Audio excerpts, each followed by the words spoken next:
Ya raja, bukannya saya tidak menghargai pemberian raja, kata si Syekh ini. Bukannya saya tidak menghargai pemberian raja. Kenapa saya memberikan koin-koin itu kepada masyarakat Persia? Karena saya tidak butuh raja. Saya tidak butuh emas-emas yang diberikan raja kepada saya. Gitu. Karena saya ini berasal dari negeri yang gunung-gunungnya terbuat dari emas dan perak. Kata si Syekh. Mendengar penjelasan tersebut, penjelasan bahwa gunung-gunung yang ada di Yaman ini terbuat dari emas dan perak, si Kisra ini tamak. Tamaknya keluar, serakahnya keluar gitu. Padahal enggak ya, padahal ditipu nih, si Kisra ini ditipu oleh si Syekh ini.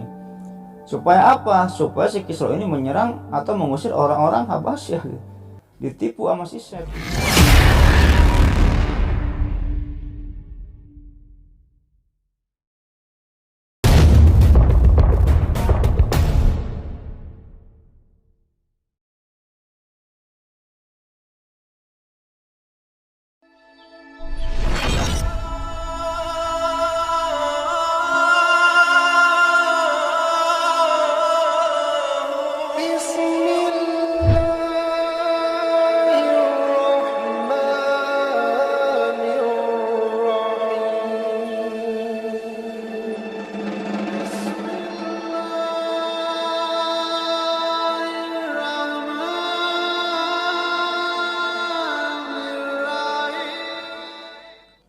Assalamualaikum warahmatullahi wabarakatuh.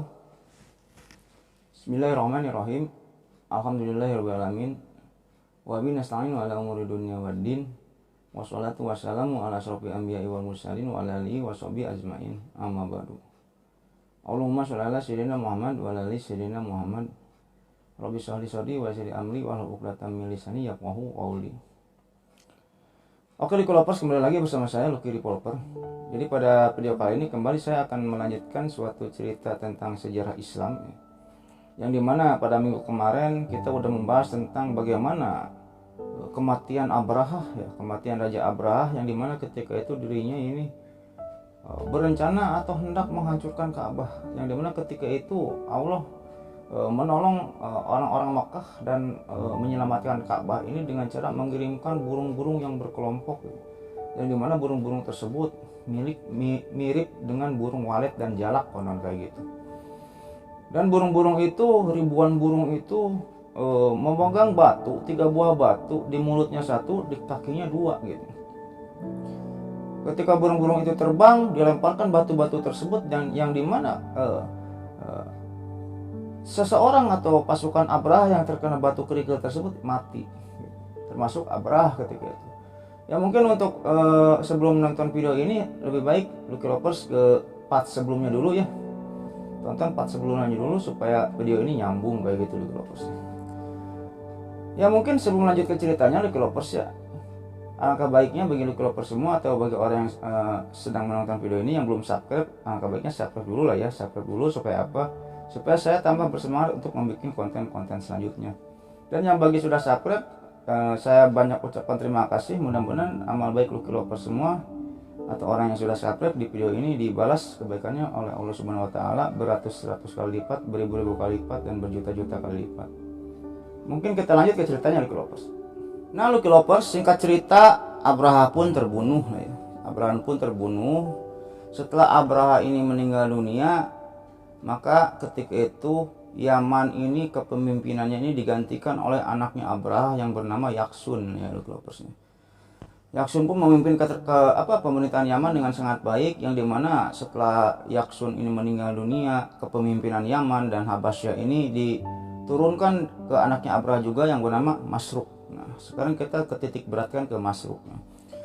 Nah di zaman pemerintahannya si Masruk ini Lucky Lovers ya, di Yaman ini ada salah seorang yang bernama Syaib bin Dijuyajan. Nah, si Syaib bin Dijuyajan ini adalah warga asli Yaman gitu, yang tersakiti gitu. Karena apa? Karena ketika itu Yaman ini sudah bertahun-tahun gitu, berpuluhan tahun dikuasai oleh orang-orang Habasyah. Yang dimana ketika itu si Syaib bin Dijuyajan ini iri dengki, aduh gimana ya? kok Yaman udah dikuasai berpuluh-puluh tahun oleh orang-orang Habasyah. Gimana cara gua ngusir orang-orang Habasyah ini, kata si Said bin Dijuyajan itu, gitu Lukiropos. Konon Lukiropos di riwayat-riwayat ada yang meriwayatkan bahwa si Said bin Dijuyajan ini adalah keturunannya Robi'ah bin Nasr gitu ya. Ada yang meriwayatkan si Said bin Dijuyajan ini adalah keturunannya dari Tuban As'ad ya, dan sebagainya. Yang jelas Said bin Dijuyajan ini adalah warga asli Yaman gitu, yang ingin memberontak kepada orang-orang Habasyah yang sudah sekian lama menguasai Yaman gitu. Akhirnya apa yang dia lakukan ketika itu, Said bin Dijuyajan ini, si Said lah ya, ini namanya ribet-ribet semua, ada Junuas, ada Dejusalaban, ada si Said gitu, ribet namanya. Nah akhirnya apa yang si Said ini lakukan? Nah si Said ini mengumpulkan orang-orang yang tertindas, orang-orang yang ingin membalaskan dendam ke orang-orang Habasyah gitu. Kamu mau gak balas dendam ke orang-orang Habasyah? Oke mau. Kamu mau gak? Oke mau. Akhirnya singkat cerita, terkumpullah sekian ratus orang pasukan, bukan pasukan sih ya, orang-orang yang ingin memberontak gitu kepada si Masruk tadi, si anaknya Abraha, kepada kerajaan Habasyah. Akan tetapi ketika itu si Said bin Dijuyajan ini berpikir, ini pasukan jumlahnya ini sekian ratus orang, ini tidak akan mampu mengalahkan pasukannya Habasyah gitu. Ya udah, saya akan mencari bantuan lah, kata si Said ini ketika itu kepada kolega-koleganya ini. Hanya si Said bin Dijuyajan ini pergilah ke Kaisar Romawi ketika itu. Pergi ke Kaisar Romawi dengan mengendarai kuda, yang dimana setelah dia sampai ke istana Romawi gitu, istana kerajaan Romawi, bertemulah dengan Kaisar Romawi. Dan ketika itu si Said bin Dijuyajan ini menyampaikan keinginannya ini untuk apa? Ya Kaisar, tolonglah usir tuh orang-orang Habasyah ini di tanah Yaman, katanya. Usir orang-orang Habasyah di tanah Yaman. Karena apa ya Kaisar? Saya ini warga asli Yaman, bahkan keturunan kerajaan saya ini, kata si Said ketika itu kepada Kaisar. Yaman ini udah menguasai orang-orang Habasyah ini udah menguasai Yaman sekian puluh tahun gitu. Tolong bantu usirlah gitu. Akhirnya ketika itu si Raja Romawi pun menolak keinginan si Said ketika itu. Karena apa? Karena si Raja Romawi ini satu agama dengan orang-orang Habasyah tadi gitu, agama Nasrani gitu. Akhirnya ketika ditolak oleh Raja Romawi keinginan si Said ini gitu untuk mengusir orang-orang Habasyah gitu kalau ya. Akhirnya apa yang si Said lakukan? Dia ingat nih, oh gua ini mempunyai saudara di Irak gitu. Gua mempunyai saudara di Irak. Nah, pergilah si Said ini untuk menemui saudaranya yang di Irak gitu. Namanya Nu'man bin Munjir gitu. Yang konon masih anaknya atau kerabatnya atau saudaranya si Robi'ah bin Nasr gitu. Pergi ke Nu'man bin Munjir ke Irak dengan mengendarai kuda. Setelah nyampe ke Irak, si Said ini disambutlah oleh Nu'man bin Munjir ini. Said, apa kabar Said? Baik, kamu kemana aja kok sekarang tambah gemuk?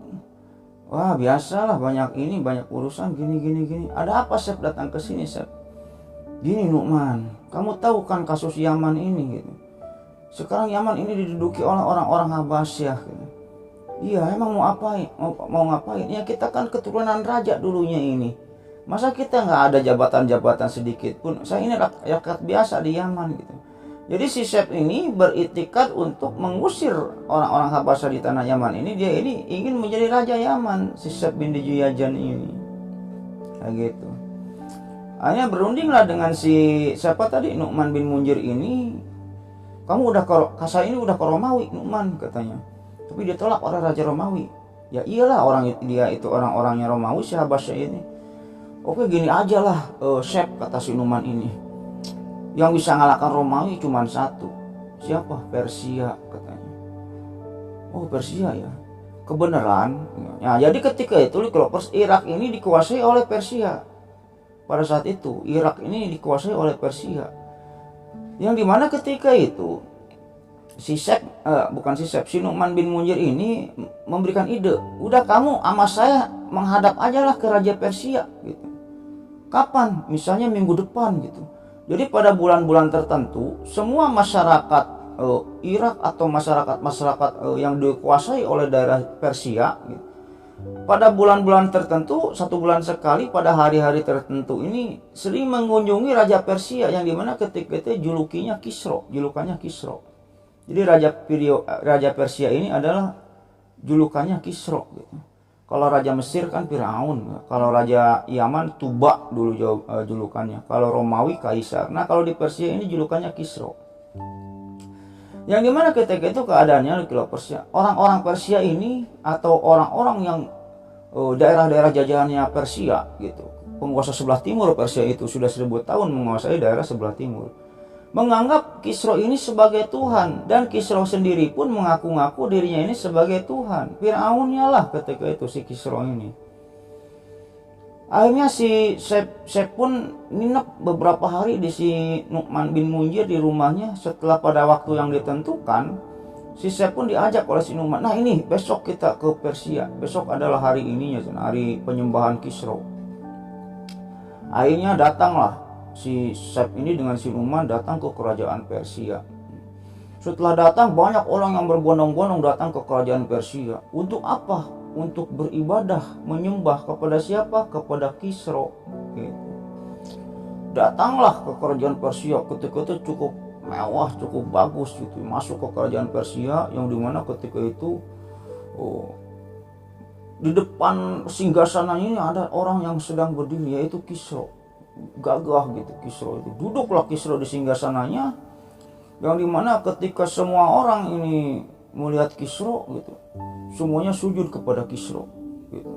Yang dimana ketika itu si Kisro ini mempunyai sebuah mahkota yang cukup besar ya. Jadi mahkota Kisro ini cukup besar Clovers. Mahkotanya ini nggak kayak truk ditempelin di mahkota kayak gitu, enggak. Mahkota ini besar. Jadi nggak muat, longgar, diisi kepalanya itu longgar, sangat besar sekali, memenuhi ruangan tersebut mahkotanya itu. Dan ketika misalnya si orang-orang itu sujud kepada Kisro, mahkotanya ini turun. Setelah nyampe di kepala Kisro, orang-orang itu sujud kepada Kisro. Mahkotanya itu penuh dengan bebatuan, rubi, topas, berlian, emas, jamrud dan sebagainya. Akhirnya setelah Kisro ini duduk dan mahkotanya ini turun dari atas ke bawah, dikerek pakai rantai gitu. Semua orang yang ratusan orang bahkan ribuan orang yang menyaksikan hal tersebut sujud kepada Kisro, sujud.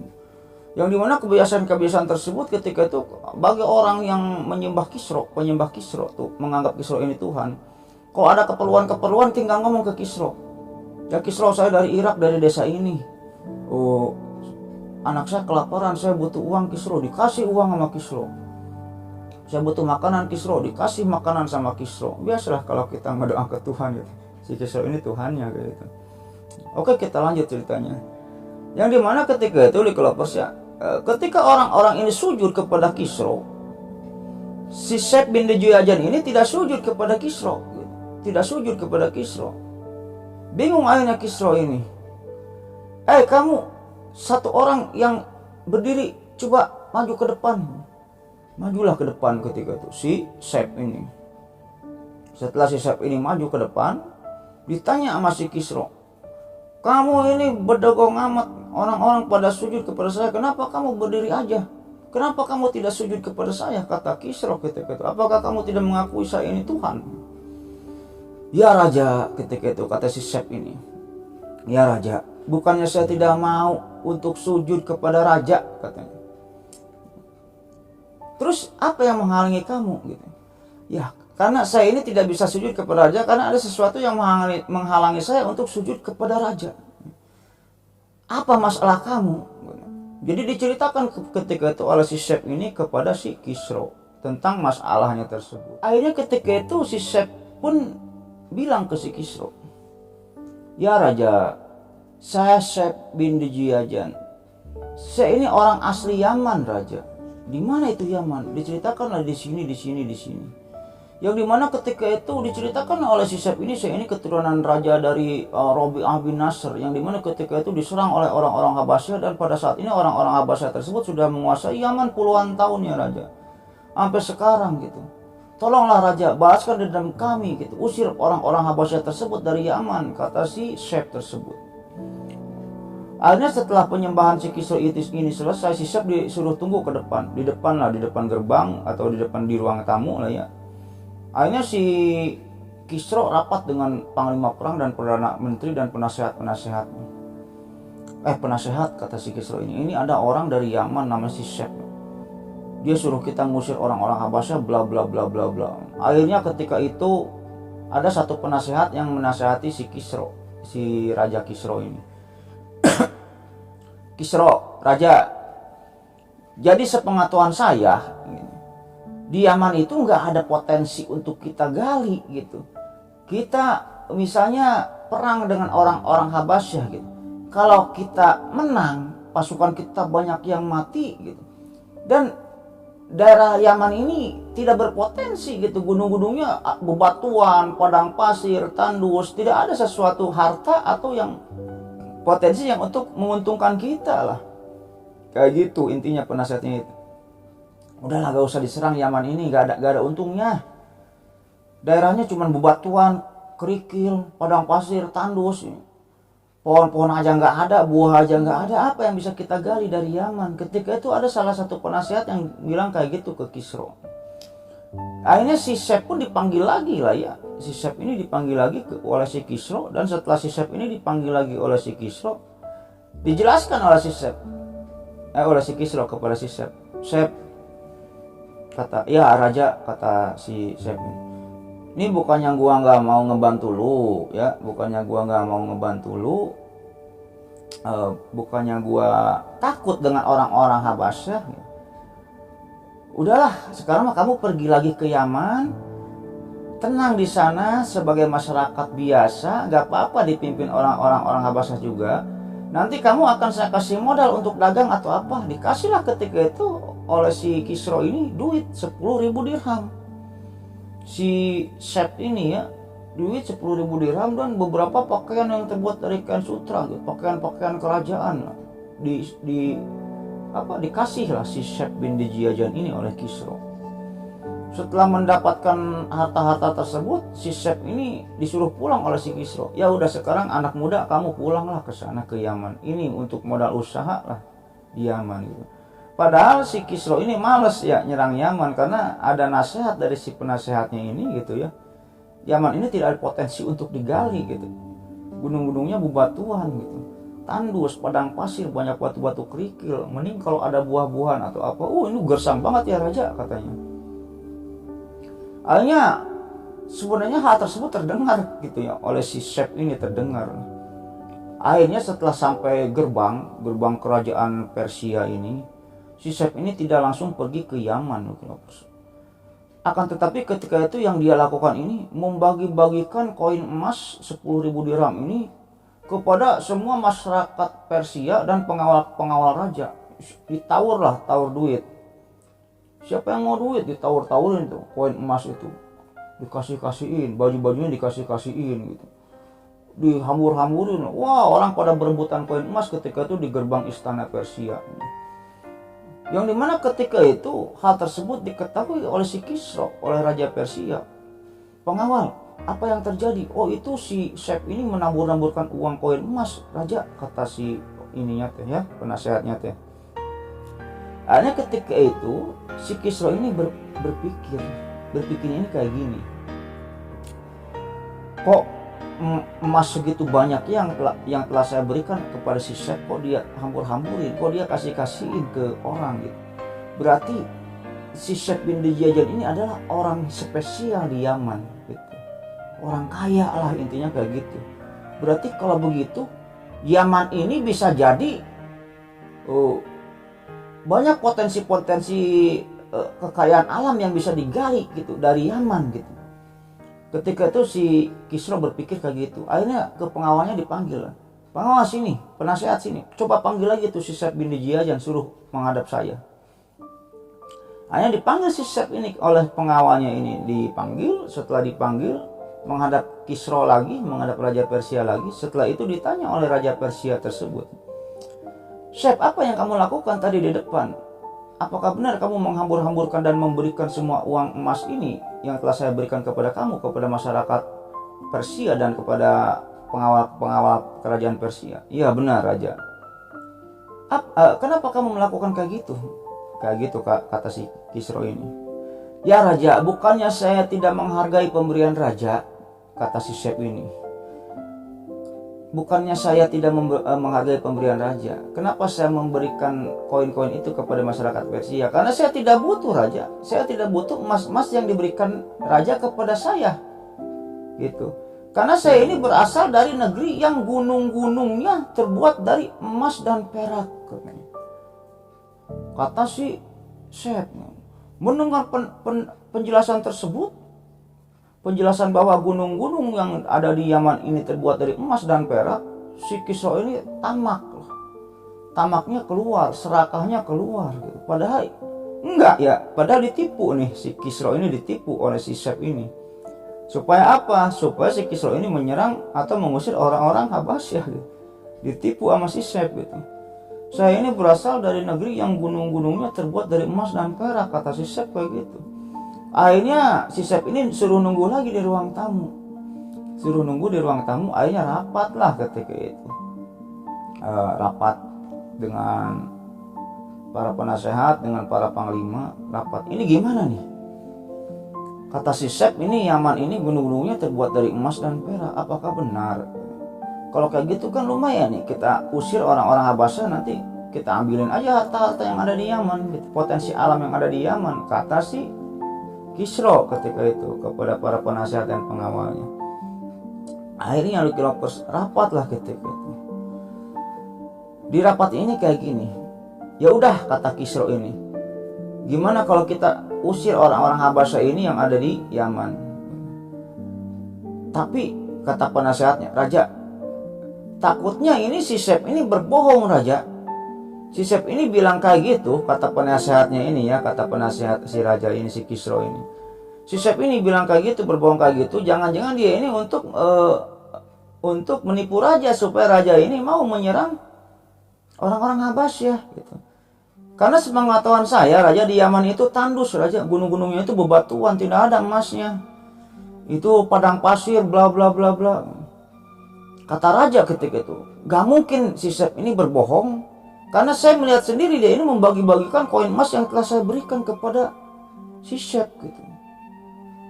Ya udah, kalau kayak gitu gini aja raja. Akhirnya si penasehatnya ini, penasehat Raja Kisro ini menasehatinya lah, menasehati si Kisro gitu. Ya udah gini raja. Ya udah, kita besok serang Yaman, usir orang-orang Habasyah yang ada di Yaman, dan kita kuasai Yaman gitu. Akan tetapi kita menggunakan pasukannya jangan pasukan inti kita lah, jangan pasukan inti kita. Maksudnya gimana penasehat, kata si Kisro ini. Ini kan raja banyak tawanan-tawanan perang. Jadi ketika itu si Kisro ini mempunyai banyak tawanan perang, tawanan perang yang mau dibunuh. Ya kurang lebih ada 800 orangan lah. Tawanan perang yang mau dibunuh oleh si Kisro gitu. Si A hari anu, jadwal pengeksekusiannya itu ya, si B hari anu, si C hari anu. Akhirnya si penasehatnya itu memberikan ide, bagaimana kalau kita seolah-olah memaafkan gitu, tawanan-tawanan perang kita maafkan, dan seolah-olah kita tarik dia sebagai pasukan inti raja gitu, dan suruh berperang di Yaman melawan orang-orang Habasyah gitu. Kalau kita kalah dan pasukan kita banyak yang terbunuh, itu kan memang tujuan raja untuk membunuh para tawanan-tawanan tersebut. Raja nggak ada ruginya kalau kita kalah. Dan kalau kita menang, itu pun tujuan raja untuk menguasai Yaman dan mengusir orang-orang Habasyah dan menggali kekayaan-kekayaan, harta kekayaan yang ada di negeri Yaman gitu. Oh, ide yang bagus, kata si Kisro ketika itu kepada penasehatnya. Akhirnya diumumkanlah kepada para tawanan tersebut ya, diumumkan, ya tawanan, ada kabar baik buat kalian. Kabar apa ya? Istilahnya penasehat gitu. Kalian semua sudah dimaafkan oleh raja, oleh Kisro. Dan kalian semua saat ini diangkat menjadi pasukan inti Raja Kisro, pasukan inti Persia. Wah, mendengar hal tersebut tawanan-tawanan ini senang ya. Hore, akhirnya kita menjadi pasukan inti Persia, kata tawanannya itu. Padahal kan ditipu ya, ditipu. Akhirnya keesokan harinya dikasihlah kuda, baju perang, pedang, perisai, panah, si pengawal-pengawal itu ya. Untuk apa? Untuk menyerang Yaman. Yang dimana ketika itu terbentuklah pasukan kurang lebih 800 orang lah ketika itu ya. 800 orang atau berapa gitu ya. Ya kurang lebih 800 orang tawanan lah gitu loh Persnya yang hendak diperangkan gitu ke Yaman. Akan tetapi ketika itu di Persya, si Raja Kisra ini tidak hanya mengirimkan tawanan-tawanan tersebut untuk menyerang orang-orang Habasyah yang ada di Yaman, tapi si Raja Kisra juga menyiapkan pasukan inti Persia ketika itu, ribuan pasukan inti Persia yang ketika itu dipimpin oleh seseorang yang bernama Wahrij ya. Akhirnya ketika itu berangkatlah pasukan Persia ini dengan menggunakan kapal menuju ke laut gitu ya, melaut. Nah, udah sampai di pantai Aden. Ketika itu disambut pasukan Persia ini oleh sekutu-sekutunya si Syekh bin Diyajan, yang dimana ketika itu si Syekh bin Diyajan tersebut kan mengumpulkan orang-orang yang mau berontak gitu ke Habasyah, ke orang-orang Habasyah, sehingga terkumpullah ketika itu sekian ratus orang lah ya. Akhirnya bergabung dengan pasukan si Wahrij gitu, pasukan Persia itu di pantai Aden. Nah singkat cerita, ketika itu adalah beberapa ratus orang atau puluhan orang lah patroli lah, orang-orang Habasyah ini lagi patroli di pantai Aden ketika itu.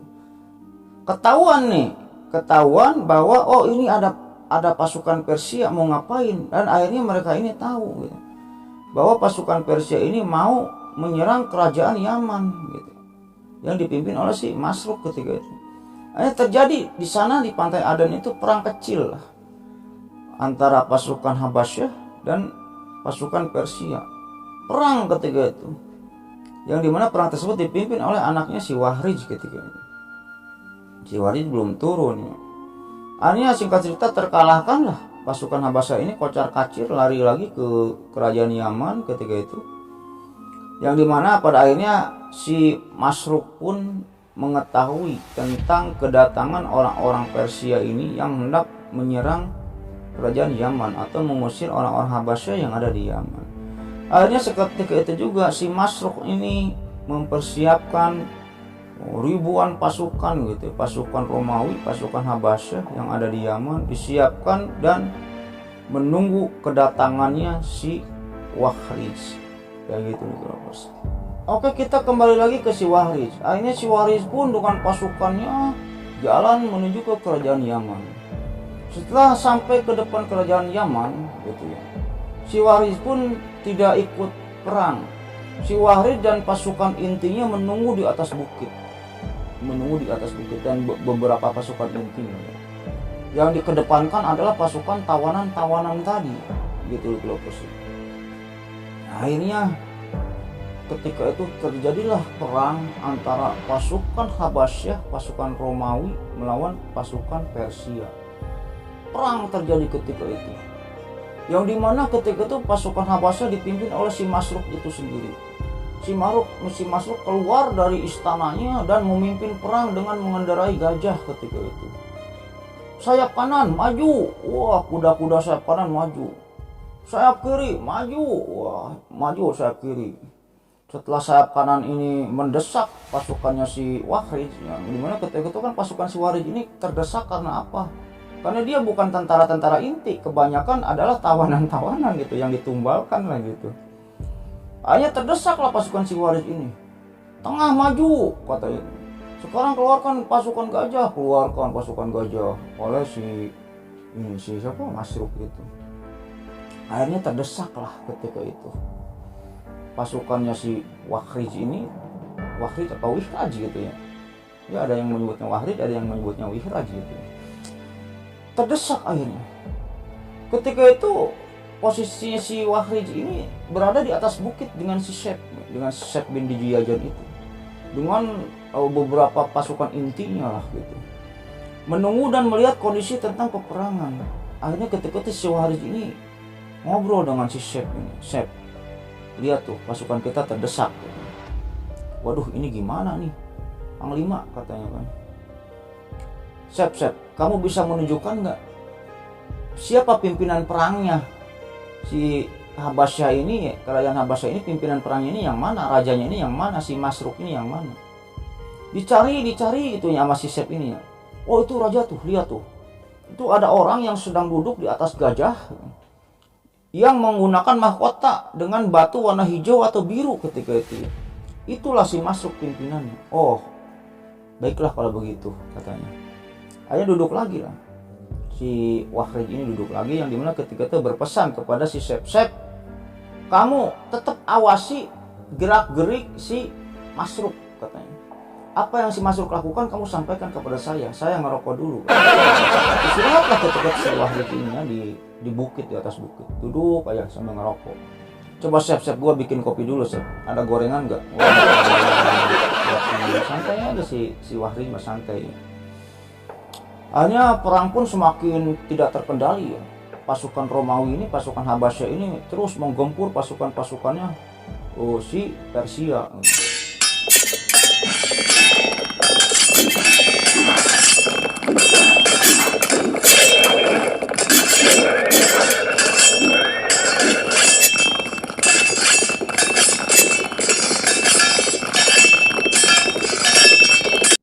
Ditambah lagi beberapa ratus pasukan inti untuk supaya perang ini semakin lama lah gitu. Tapi tetap ya Romawi yang memenangkan perang tersebut ketika itu. Wah, kucar kacir lah ketika itu pasukannya si Persia ini, si Wahrij ini. Tapi belum semua pasukan dikeluarkan ketika itu oleh si Wahrij. Akhirnya melihat situasi yang ya 80% menang lah ketika itu kelihatannya orang-orang Habasyah ini. Akhirnya si Masruk pindah duduknya ini dari gajah ke kuda. Gitu. Melihat hal tersebut, si Sep bin Djuyajan ini menyampaikan lagi kepada si Wahrij, Wahrij di sini. Ada apa? Itu si Masruk sudah pindah duduknya dari gajah ke kuda. Udah biarkan aja. Santai aja katanya. Perang lagi terjadi. Pasukan Persia ini semakin terdesak gitu. Ada banyak yang terbunuh gitu ketika itu. Melihat hal tersebut, akhirnya si Masruk itu ketika itu pindah duduknya dari kuda ke keledai. Dari kuda ke keledai atau ke bagol. Nah, yang dimana ketika itu Lovers, pada zaman dulu kalau ada dua pimpinan yang perang gitu, kalau misalnya satu kubu ini yang merasa menang gitu, merasa wah ini mah udah bakal menang dah, biasanya pimpinan perangnya ini pindah duduknya menggunakan bagol atau keledai dengan jalannya yang lambat kalau gitu ya. Kenapa? Dia udah merasa menang gitu. Akhirnya si Sep pun memberitahukan lagi hal tersebut kepada si Wahrij tadi. Wahrij. Itu si Masruk duduknya udah pindah dari kuda ke keledai. Nah, inilah saatnya, kata si Wahrij gitu. Keledai ini sangat hina dan akan saya hinakan si Masruk. Akhirnya ketika itu si Wahrij ini mengambil busur panah. Jadi gini loh, si Wahrij ini orangnya jago gelut, jago tempur, panglima perangnya Persia ketika itu. Yang dimana dirinya mempunyai senjata andalan yaitu busur panah. Yang dimana si panahnya ini, si busur panahnya ini tidak ada orang yang bisa mengangkat busur panahnya ini kecuali dirinya sendiri, si Wahrij sendiri. Karena apa? Saking beratnya. Dan si tali panahnya ini tidak ada orang yang bisa menarik tali panah milik si Wahrij ini kecuali dirinya sendiri, si Wahrij itu sendiri. Karena apa? Saking kerasnya itu kalau di panah itu berapa lbs gitu, gak bisa ketarik kecuali sama dia gitu. Akhirnya dia ini mengambil busur panahnya dan mengambil anak panahnya, lalu dia ini membidik panahnya tersebut kepada si Masruk yang sedang duduk di keledai dan berpesan kepada pasukan Persia ketika itu, pasukan intinya, kamu liatin di bawah ini saya akan memanah si Masruk. Yang dimana kamu liatin kalau ada orang-orang Habasyah yang berkerumun di suatu tempat, berkerumun di suatu tempat setelah saya lasatkan panah ini, berarti anak panah saya ini mengenai si Masruk. Dan kalau tidak ada yang berkerumun, berarti anak panah saya ini tidak mengenai si Masruk. Hanya ditariklah busur panahnya oleh si Wahrij ini dan dibidikkan kepada si Masruk. Setelah dilepaskan anak panahnya, dilepaskan, anak panah itu melesat dan mengenai mahkotanya si Masruk. Akhirnya si Masruk pun tumbang, jatuh dari keledai dan meninggal. Seketika itu juga pasukan Habasyah ini berkerumun mengerumuni mayat si Masruk. Dan melihat hal tersebut, barulah si Wahrij ini turun dari bukit bersama pasukan-pasukan inti gitu. Langsung menyapu habis pasukan-pasukan Habasyah ketika itu. Yang dimana kebiasaan perang ketika itu Lycolovers ya, kalau pimpinan perang yang mati itu, pimpinannya ini mati, ya udah kalah kayak gitu, biasanya kayak gitu. Melihat hal tersebut, karena tidak ada lagi yang mengarahkan perang ini, serang ini gitu, pimpinannya perang ini udah kalah, rajanya sendiri yang mimpin si Masruk. Bingung pasukan Habasyah ini, saya harus gimana gitu. Di tengah kepanikannya kayak gitu, baru si Wahrij ini turun dari bukit dengan beberapa pasukan, ratusan ribuan pasukannya dari bukit menyapu habis orang-orang Habasyah ketika itu. Dihabisin sampai pada akhirnya Yaman pun diambil alih, orang-orang Habasyah pun banyak yang terbunuh dan ada juga yang lari, yang dimana pada akhirnya perang tersebut dimenangkan oleh si Wahrij atau dimenangkan oleh orang-orang Persia gitu, yang dimana pada akhirnya Yaman pun tunduk atau ditaklukkan oleh Persia atau oleh si Wahrij kayak gitu. Dan setelah itu, yang dimana tadi saya udah jelaskan bahwa si Syekh bin Dijuajan ini ingin mengusir raja-raja Habasyah ini, orang-orang Habasyah ini, karena apa? Dirinya ini ingin menjadi raja di Yaman sebenarnya, itu kayak gitu. Padahal setelah Yaman ini ditaklukkan oleh orang-orang Persia gitu, dirinya ini ya tidak jadi raja enggak gitu, tetap aja melarat dia, ya rakyat biasa gitu ya, tetap jadi rakyat biasa lah si Syekh bin Dijuajan ini gitu. Yang makin menyedihkannya lagi ketika Yaman ini dipimpin oleh orang-orang Habasyah atau Romawi atau si Masruk gitu. Yaman ini agamanya ini penyembah Allah gitu. Agama ini Nasrani. Ketika itu Islam belum muncul gitu. Agamanya penyembah Allah. Akan tetapi setelah dikuasai oleh orang-orang Persia, Yaman diubah jadi agama penyembah api.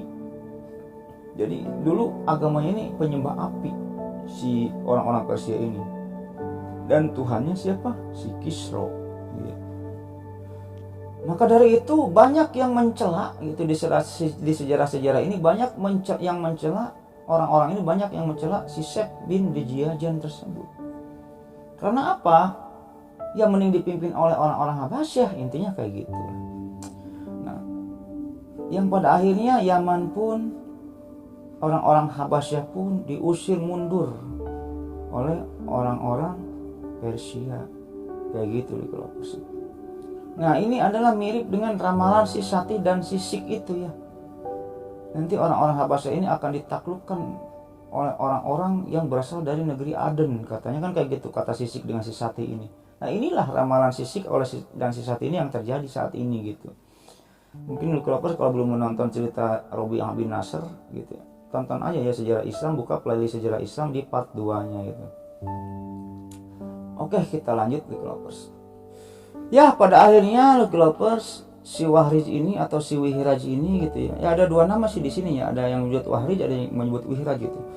Si Wahrij ini atau si Wihraj ini menguasai Yaman, memimpin Yaman dengan sangat baik dengan komando dari Kisro Raja Persia. Setelah itu, singkat cerita aja, si Wahrij pun atau si Wihraj pun meninggal. Yang dimana setelah si Wahrij atau meninggal tersebut, Raja Kisro ini menunjuk Majjuban bin Wahrij yang menjadi penerus dari Raja Yaman tersebut, yaitu anaknya si Wahrij. Si Majjuban ini anaknya si Wahrij kayak gitu Lycolovers. Setelah Majjuban ini menjadi raja, Majjuban pun misalnya meninggal gitu ya, maka diturunkan lagi ke anaknya yang bernama Taijuban ya. Taijuban bin Majjuban ini. Nah, setelah Taijuban jadi raja, dia diturunkan oleh Kisro karena gak bener lah memerintah Yaman ini, yaitu ditunjuklah ketika itu oleh Kisro setelah Taijuban tersebut, yaitu Raja Bajan gitu, Raja Bajan. Nah, sekarang kita bercerita tentang Raja Bajan ini gitu loh ya. Yang dimana Raja Bajan ini adalah penggantinya si Taijuban dan si Mahjuban dan Wihraj gitu. Raja baru di Yaman ini yaitu Raja Bajan. Nah, sekarang kita cerita ini akan kita titik beratkan kepada Raja Bajan, yaitu penggantinya Raja Taijuban atau si Mahjuban dan si Wahri tersebut. Oke, kita cerita tentang Raja Bajan yang ditunjuk ketika itu oleh Kisra untuk menggantikan kepemimpinan Tajuban ini di Yaman.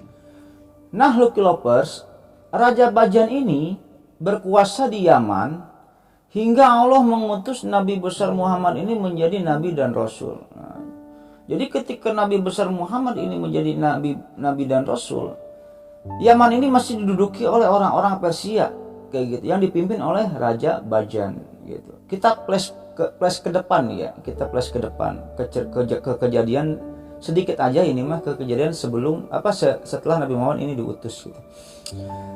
Ketika itu Lucky Lovers, Nabi Muhammad ini kan ketika diutus menjadi Nabi dan Rasul ini, Nabi Muhammad ini mengirimkan surat-surat ya, mengirimkan surat-surat ke setiap raja yang ada di penjuru dunia.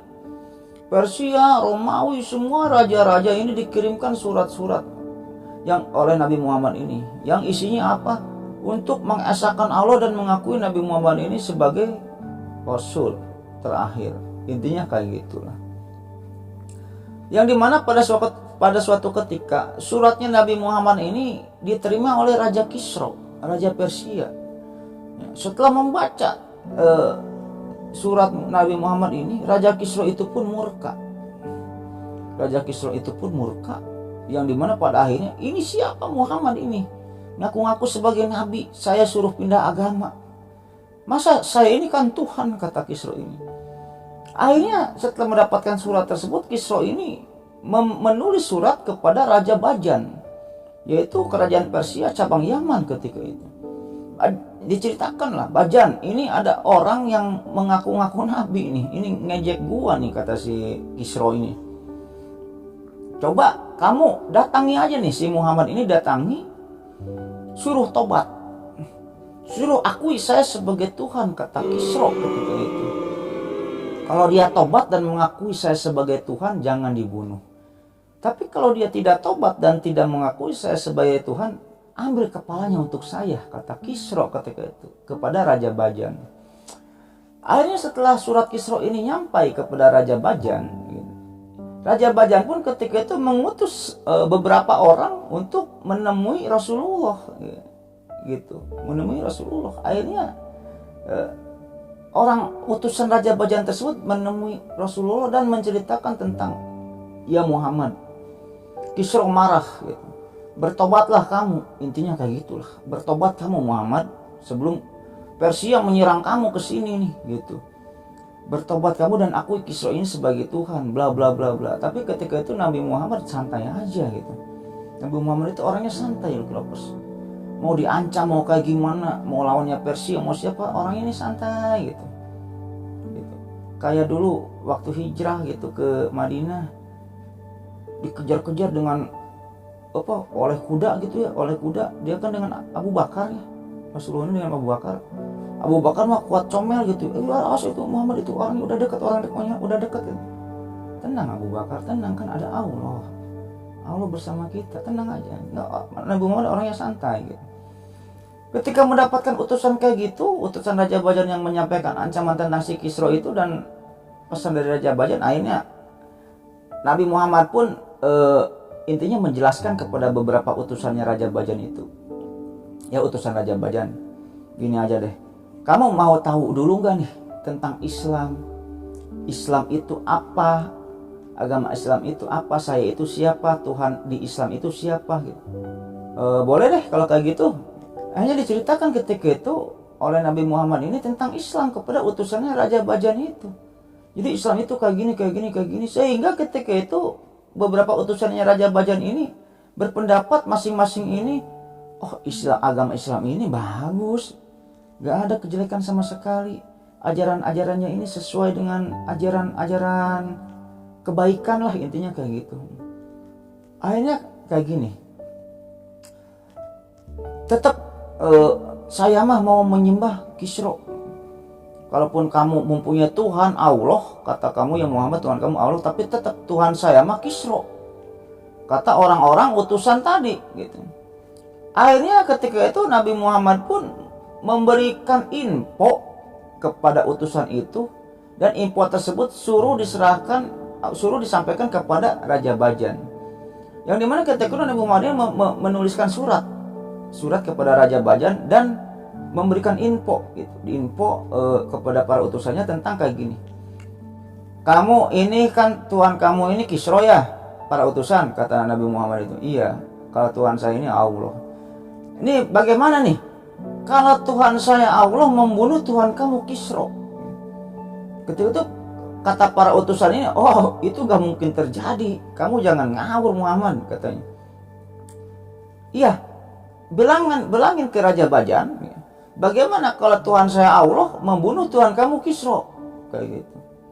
Akhirnya balik lagi lah kepada utusannya, para utusan ini balik lagi ke Yaman dan bertemu dengan Raja Bajan. Setelah bertemu dengan Raja Bajan, bagaimana orangnya Muhammad itu kayak gimana? Wah, ganteng Raja. Muhammad ini orangnya ganteng, berwibawa, gagah. Aduh, itu tidak ada orang segagah dia dah Raja, kata utusan-utusannya ketika itu. Jadi Nabi Muhammad ini berwibawa loh, keturunannya dari Abdul Muthalib, yang dimana ketika itu si Abraha pun tunduk ya kepada Abdul Muthalib gitu. Tapi Raja Bajan katanya, ini ada surat dari Nabi Muhammad gitu, yang dimana Nabi Muhammad ini memberitahukan kayak gini, bagaimana kalau Tuhannya dia membunuh Tuhannya kamu Kisra, Raja Bajan gitu. Ada dibuka suratnya dari Nabi Muhammad bla bla bla bla bla, yang dimana pada intinya mah gini, ya Bajan, bagaimana kalau tahun anu, bulan anu, hari anu, jam anu, detik anu gitu ya, Tuhan saya ini bakal membunuh Tuhan kamu Kisra gitu. Melihat hal tersebut, si Raja Bajan ini berujar kepada seluruh anak buahnya dan kepada penasihat panglimanya, kalau hal tersebut terjadi, saya akan masuk Islam, kata Raja Bajan tersebut gitu. Berarti benar dia nabi gitu. Oke lah, kehidupan Raja Bajan pun berlalu. 1 hari 2 hari, ketika itu kan belum ada TV, belum ada berita apa-apa gitu. Yang dimana pada suatu ketika Raja Bajan pun mendengar informasi tentang bahwa Kisra ini mati terbunuh gitu. Kisra ini mati terbunuh gitu. Ya konon sih di riwayat Kisra ini dibunuh oleh anaknya sendiri, namanya si Rawih gitu. Nah, berita kematian si Kisra ini sampai ke telinga Raja Bajan. Wah, Raja Bajan, Kisra udah mati, terbunuh lagi gitu. Masa sih, kata Raja Bajan. Iya. Hari apa matinya, jam berapa, tanggal berapa, bulan apa, hari anu, jam anu, bulan anu, tanggal anu gitu ya. Akhirnya si Raja Bajan pun mengambil kembali surat Nabi Muhammad itu ya, dilihat gitu. Wah, kok sama gitu kan, hari anu, tanggal anu, bulan anu, jam anu, detik anu gitu. Tuhan saya Allah akan membunuh Tuhan kamu Kisra. Melihat hal tersebut, langsunglah Kisra ini mengucapkan syahadat gitu, beriman kepada Nabi Muhammad dan beriman kepada Allah, yang dimana seketika itu juga semua penduduk Yaman, penduduk Persia yang ada di Yaman ini memeluk Islam. Akhirnya Raja Bajan pun dan penduduk-penduduk Persia yang ada di Yaman serentak memeluk Islam karena adanya kejadian terbunuhnya Kisra tersebut. Yang dimana ketika itu Raja Bajan ini bertanya gitu ya, saya harus kepada siapa saya bergabung gitu. Ya kamu bergabunglah kepada orang-orang yang beriman dan kepada ahlul bait gitu. Akhirnya ketika itu Raja Bajan ini diberikan mushaf Al-Quran, kamu bangun kerajaan Yaman ini dengan Quran dan hadis ketika itu ya. Dan ketika Raja Bajan ini memeluk Islam gitu, Rasulullah tidak mencopot posisi Raja Bajan sebagai Raja Yaman dan digantikan oleh para sahabat, misalnya Abdullah bin Mas'ud atau Ali atau Utsman gitu atau Abu Bakar, enggak gitu. Raja Bajan tetap dijadikan raja gitu di Yaman gitu. Kayak gitu di Klopersnya. Nah, yang dimana pada saat itu Yaman dikuasai oleh seorang nabi suci yang lahir dari zat yang maha tinggi. Ya, inilah kembali ramalan si Sati dan ramalan si Sik ini terjadi. Gitu. Yang pada akhirnya nanti ini Yaman ini bakal dikuasai oleh nabi suci yang berasal dari zat yang maha tinggi. Orang-orang Habasyah akan dihancurkan. Orang-orang Persia ini akan ditaklukkan oleh nabi suci yang kekuasaannya akan kekal sampai akhir zaman. Dan bila Nabi suci tersebut sudah meninggal, kekuasaan Yaman ini akan diturunkan kepada pengikut-pengikutnya sampai akhir zaman. Inilah ramalan si Sikh dan si Satih gitu, yang dimaksud dalam apa istilahnya, yang meramal Raja Robi'ah bin Nasr. Itu ada, tonton aja di part 2 nya. Ini terjadi saat ini kayak gitu, Liklovers. Ya mungkin pada video ini kita cukupkan segitu dulu, Liklovers ya. Sekarang part berapa lupa saya ya, yang dimana itulah sekelumit cerita tentang keadaan negeri Yaman gitu ya. Cukup panjang, Liklovers ya, dari mulai dikuasai oleh Robi'ah bin Nasr, Tuban As'ad, Hasan anaknya Tuban As'ad, Amr, terus dikuasai oleh orang yang bukan dari bangsa kerajaan, Lakniyah, Dejishanatir, dikuasai lagi oleh Junuas, terjadi Ashabul Ukhdud. Akhirnya si Daus di Jusalaban mengadu kepada Raja Romawi, diserang oleh orang-orang Habasyah, diduduki Yaman ini orang-orang Habasyah, yang dimana pada akhirnya si Syekh bin Dijuyajan tadi mengadu ke Persia, akhirnya diduduki Yaman ini oleh Persia, yang dimana pada akhirnya Persia pun ditaklukkan oleh Nabi besar Muhammad SAW dengan masuk Islamnya Raja Bajan kayak gitu. Ya mungkin gitu aja Liklovers ya, cerita pada video kali ini. Mudah-mudahan menghibur, ambil sisi baiknya, buang sisi jeleknya. Yang dimana jika dalam video ini saya ada salah kata, salah nama gitu, salah tanggal, salah hari, ya mungkin itu kesalahan saya gitu, mungkin saya lupa atau bagaimana, yang dimana hal tersebut tidak saya sengaja gitu Liklovers ya. Ya mungkin sebelum video ini saya tutup Liklovers ya, saya mendoakan kepada Liklovers semua gitu ya. Allahumma inna nas'aluka bi anna lakal hamdu la ilaha illa anta wahdaka la syarika laka al-mananu badi'us samawati wal ard dzul jalali wal ikram ya hayyu ya qayyum. Yang mudah-mudahan Liklovers semua diberikan kesehatan, diberikan rezeki yang melimpah, dipanjangkan umurnya. Yang belum punya jodoh, misalnya Liklovers ini waduh pacaran ini putus lagi, lihat dia selingkuh, gua tadi ke mall lihat dia gandengan sama cewek lain gitu, udah sabar aja lah ya. Mudah-mudahan Liklovers semua cepat dipertemukan jodohnya oleh Allah Subhanahu wa taala gitu ya. Bagi yang cowok, mudah-mudahan dipertemukan dengan wanita yang cantik, yang soleha, yang sayang kepada keluarga, yang sayang kepada suami. Bagi wanita, mudah-mudahan dipertemukan oleh Allah dengan jodohnya pria yang tampan, yang ganteng, yang gagah, dan sayang kepada istri serta berkepribadian gitu. Mempunyai mobil pribadi, rumah pribadi. Ya jika ada Liklovers semua atau keluarga yang sedang sakit, mudah-mudahan cepat diangkat penyakitnya oleh Allah Subhanahu wa taala. Dan jika Liklovers semua atau keluarga yang masih dalam keadaan sehat, mudah-mudahan diperpanjang nikmat sehatnya oleh Allah Subhanahu wa taala dan tidak disakitkan lagi sampai nanti di hari akhir, sampai meninggal gitu. Ya mudah-mudahan Liklovers semua atau termasuk saya nantinya dimasukkan ke dalam surganya Allah Subhanahu wa taala dan mendapatkan syafaat darinya. Ya mungkin gitu aja Liklovers ya, cerita pada video kali ini, mudah-mudahan menghibur. Akhir kata, Allahumma sholli ala sayyidina Muhammad wa ala ali sayyidina Muhammad. Wabillahi taufiq wal hidayah. Wassalamualaikum warahmatullahi wabarakatuh.